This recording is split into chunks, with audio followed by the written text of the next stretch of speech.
இது ஆத்து மீன், முள்ளே இருக்காது, நல்லா இருக்கும். இது வந்து 300 ரூபாய் ஒரு கிலோ மீன். உப்பு, இஞ்சி பூண்டு நல்லா ஃபர்ஸ்ட் போட்டு பரட்டிடணும். மிளகாத்தூள், இது மீன் வறுவல் மசாலா, இது வந்து சில்லி மாவு,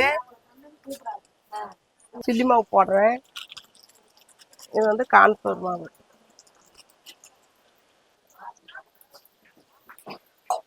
உப்பு இஞ்சி பூண்டு ஃபர்ஸ்ட் போட்டு பரட்டிடணும். அப்புறம் மீன் மசாலா, சில்லி மாவு, கார்ன்ஃப்ளவர் எல்லாம் போட்டு மிளகாத்தூள் போட்டு இப்படி நல்லா பரட்டிட்டு 1 மணி நேரம் ஊற வச்சிடணும். 1 மணி நேரம் ஊற வச்சு அப்புறமா தான் மீன் போடணும். நம்ம சேர்த்த மசாலா எல்லாமே மீன்ல நல்லா ஊறிடுச்சு. இப்ப கடாயை வச்சு தேவையான அளவு எண்ணெய் சேர்த்துக்குங்க. எண்ணெய் சேர்த்ததுக்கு அப்புறமா எண்ணெய் சூடானதுக்கு அப்புறமா தான் மீன் வந்து போடுறாங்க. மசாலா தடவை வச்ச மீனை போட்டு ஒரு 10 நிமிஷம் அந்த சைடு இந்த சைடு திருப்பி விட்டீங்கன்னா சூப்பரான ஒகேனக்கல் ஸ்டைல் மீன் வறுவல் ரெடிங்க. ஆனால் நான் ஒகேனக்கல்ல சமையல் செய்கிறேன், அங்கமாக பேசுகிறேன். மீன் குழம்பு, மீன் வறுவல், ரசம், ரைஸு எல்லாமே நாங்கள் அனைத்து செஞ்சு தருவோம். மட்டன் கிரேவி, மட்டன் வறுவல், சிக்கன் கிரேவி, சிக்கன் வறுவல், காளாக்காய் என்னவே நல்லா அனைத்தும் நாங்கள் செஞ்சு தருவோம்.